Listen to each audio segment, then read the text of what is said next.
We'll get started with Coach now. Will Guillory, you can actually lead us off if you don't mind. Thank you so much, Chris. This is Will Hillary from the Athletic. Last time I asked you about Bled and Ball, you said they didn't really get that many days to practice together. I'm assuming the last 2 days they were together. So, what have you seen from those guys, and what are you trying to do to help them mesh? Yeah, look, they've played well together, very well today. The challenge for Bled is he missed so much time, and now he's learning two positions. And so when he got taken out, we really didn't have a lot of stuff in terms of offense and stuff, and we added a lot in the time he was gone. So it's more just getting him caught up. And again, it would be easy if it was at one position, but at two positions, it's a little bit harder. But he'll get there. I'm not worried about it. And they play well together. He obviously Bled gives us speed and quickness, really helps us on the defensive end of the floor, and can really attack the basket. So he brings a lot to the table. This is Jim from Pelicans.com. Obviously, you have a couple guys coming back now that are available for this game. It's obviously a very quick preseason. This is the second and last game. Do you have a plan as far as adding more guys, playing more guys in the rotation, or do you think it'll be pretty similar to what you did in the first game against Miami? Yeah, I think, Jim, I'll probably play 10. We may end up going a little deeper, but I don't really think so. Our guys need to get minutes. And obviously those two guys will play, Redick and Bledsoe. So we'll have to do some things with the other guys, but we'll probably try to keep it to 10. Thanks. Hey, Coach, this is Ali Cosell with the Bird Rights. I know we've talked a lot to you about the defense, communication, and such, but I'm curious to get your thoughts on the motion offense that you witnessed on Monday's preseason game, and in particular, how Steven Adams and Zion Williamson look together. Because as you know, I don't have to tell you, everybody's talking about now spacing in the league, but they seem to really be able not to have any issues clogging up the paint. Yeah, look, I mean, it'll take time, but I thought they got off to a good start on Monday, and we'll just see how it goes in the preseason. I do think it's a little harder to just stay in the paint and load up if we're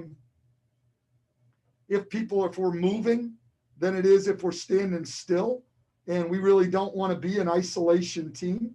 So I think that helps.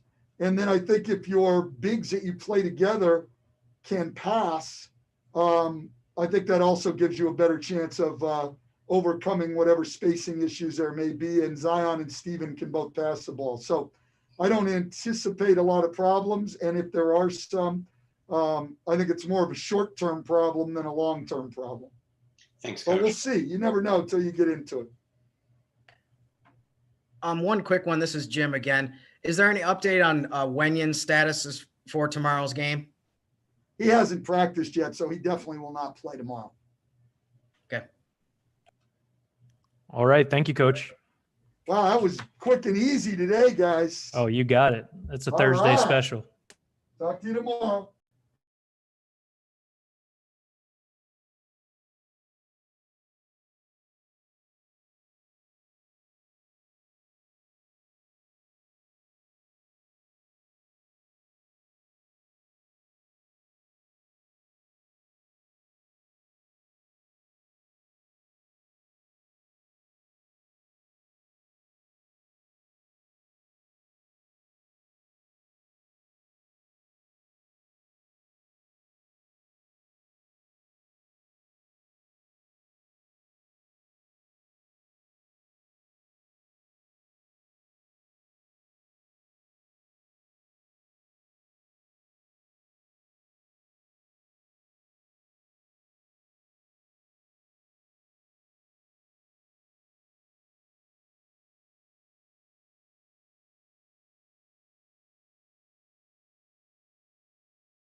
All right, everybody. Eric Bledsoe will be next, and he's on his way over.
All right, everybody. We'll get started here with Bled.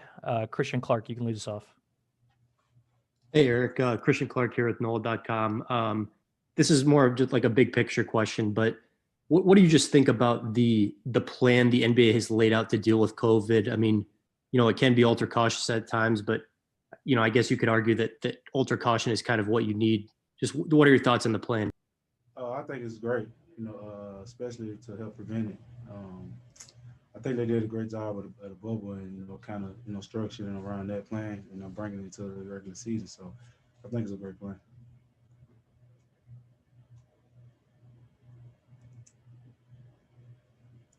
Zora Stevenson, you can go next.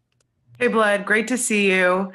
I'm sure that your focus right now is in New Orleans, but of course I got to hit you with a Bucks question. What will you remember most about your time in Milwaukee?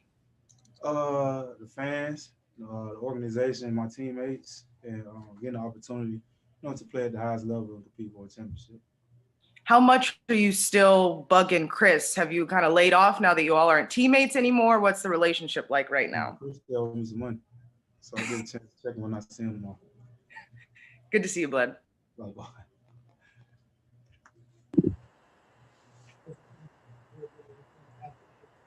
Will, we can't hear you. No. We'll go to Scott Kushner. You can go next. Hey, it's Scott Kushner, NOLA.com. I'll put the camera on. I was just wondering defensively, how challenging has this training camp kind of been? What's everything sort of been like, learning Stan's system? And then how has it been kind of pairing with Lonzo in the backcourt there? I think it's been phenomenal. I think it's more so a mental part, staying focused, staying engaged, executing, listening, pretty much just the mental part of it. Like I said, just executing, what Stan, implemented us to, do defensively as far as the schemes and, just, staying focused out there, listening, staying with the players and stuff.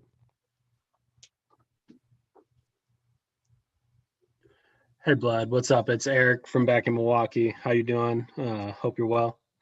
For you, I guess, those 3 years with the Bucks, just you got to be all defense a couple times. It felt like you got to be a part of that winning culture. Just what was that like for you to kind of get to experience all those things in Milwaukee? It was great, man. Something I never take back, take for granted.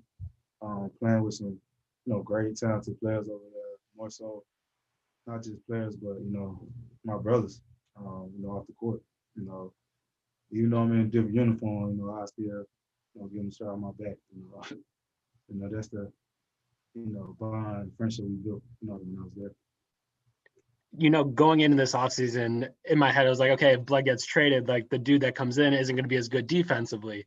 And I think when they were thinking maybe Drew gets traded, they were going to think the same thing. What is it like to kind of fill a similar role in the way that Drew was so good for the Pelicans defensively last year? You get to do the same thing this year. I mean, Drew is a hell of a player, man. He's one of a kind. And, like you said the same, he, had, here, I'm kind of in. But at the same time, I still got to play, my game. Like you said, defense, helping guys get better, as far as, young players. And, try to be a leader, out there, help win games. Appreciate you. Good to see you. Likewise. No? You can hear me? Will, we can hear you a little bit.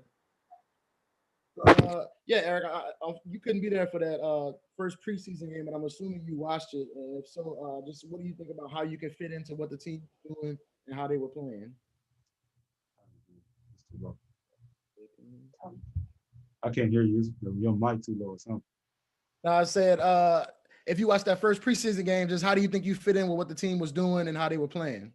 I couldn't really watch it from the station I was trying to, so I couldn't watch it. But they showed the film and clips, and I think I could fit in well playing off the ball, with great ball handling and got great court vision in Zoe, and great talented players out there as far as him, Zion and Bi, and be put in that mix, I can help take a little bit of pressure off on them, help them help lead them out there as far as being in the right spots, knowing what it takes to, get over the hurdle and close games. So. Hey, Eric, Christian Clark here again. It seemed like one of the things that Stan was excited about after that preseason game was the 11 turnovers. Just in your time with him in training camp, I mean, has that been an emphasis area of, valuing the ball? Oh, no question. No question. I think Stan, that's the biggest thing, attention to detail. He definitely wants you to take care of the ball, out there on the floor. He don't care what, shots you take, so to speak. He really don't want you to, turn it over as much. So it's a game of basketball. You're going to be turning. So. And just to follow up on that real quick, I mean, there are a lot of guys on this team who, thrive in transition. What is kind of your sense of the balance of, we can get out on the break and score a lot of points that way, but also with that, turnovers can kind of go hand in hand at times. I mean, because at the same time you're playing fast. Once you play fast, you're not thinking. You make better decisions. I feel like when you're not thinking. And when you're playing fast, turnovers gonna happen. As long as it's aggressive turnovers, you trying to make a play for someone or trying to get a score. But at the same time, you don't want to impact or make a bad decision by not getting back after you make a turnover. So I think we've been doing a great job of not doing bad plays on top of bad plays. Andrew Wagner, go ahead. Hi, Eric. Good to talk to you again. I'm sure you're missing the cold and gray weather here in Milwaukee so very much. I'm just curious, aside from the basketball and the obvious talent that you're bringing to the Pelicans, but you're coming to a team that's on the rise. So I'm wondering if there's anything that you took intangibles from your time with the Bucks that you're hoping that you can instill on your new teammates as they kind of go for that next step. Like I said, how attention to detail Bud was. He hadn't been to the gym in a long time, but he wanted to focus at everything, in that moment. Not goofing around, none of those things when, it's time to, put in work, because he's a firm believer what having the practice transfer over to the game. So, and I think we've been doing a great job of listening, even though we got a young group. They're still kids. So at the same time, it's a time and place to play and a time and place to, be great. And I think we got a lot of talent on this team to be great. Speaking of you mentioned kids, how is your little princess doing? Is she getting acclimated down there? I know there are a lot of people that are going to miss her up here. No, she's still at school up there. They had already started the school year, so I didn't want to, but they'll be nice. Thanks, Joe. Perfect. Thanks, Bud. Thank you, guys.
win.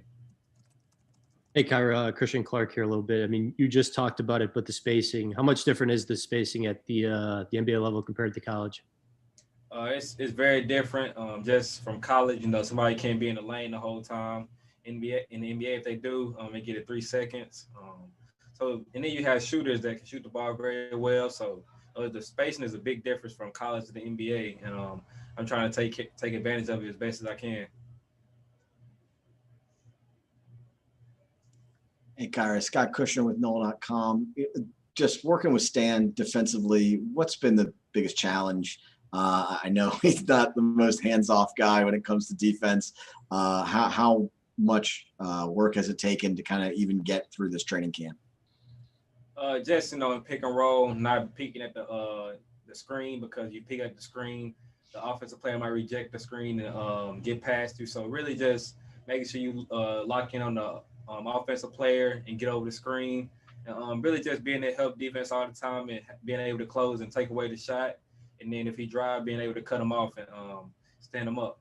Does it remind you of college with the amount that he's talking? I mean, he even mentioned, he's like, I'm talking too much. I've got to say too much. Does it kind of feel like that sometimes? Yeah, sometimes when he preached a little bit, it reminded me of college, just lesson parts. But it's been good. It's really, you just got to be mentally focused, because you might go into a daze a little bit. So really just staying locked in. Hey, Kyra, Christian Clark one more time. I know, you know, the team is really comfortable playing multiple point guards, or just guys who can handle the ball at one time. Just how has it been so far, you know, with a lot of different ball handlers on the court at one time?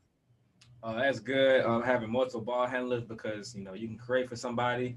And if you want to be off the ball and, you know, space the floor, somebody else can create for you. So playing with multiple guards is a good asset to have, because the defense can't lock in to one guy penetrating and making plays for himself and making plays for the team. So having multiple guards really will help us a lot in this offense.